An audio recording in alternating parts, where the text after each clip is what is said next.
بسم الله الرحمن الرحيم.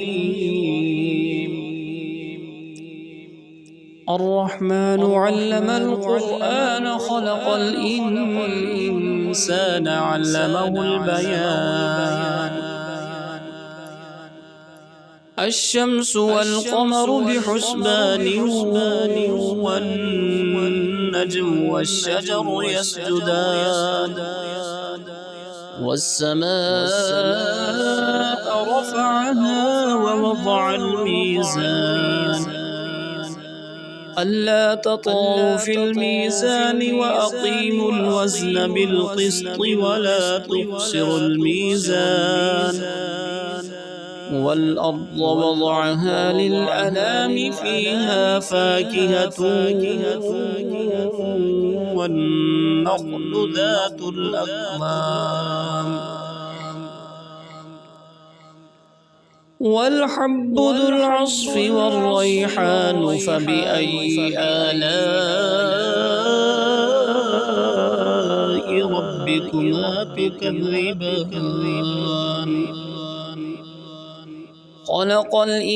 الإنسان من صلصال كالفخار وخلق الجان من مارج من نار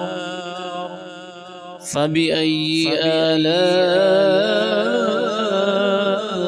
ربكما تكذبان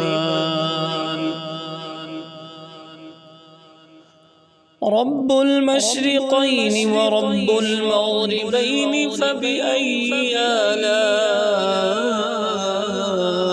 ربكما تكذبان مرج البحرين يلتقيان بينهما برزخ لا يبغيان فبأي آلاء ربكما تكذبان يخرج منهما اللؤلؤ والمرجان فبأي آلاء ربكما تكذبان وله الجوار المنشآت في البحر كالأعلام فبأي آلاء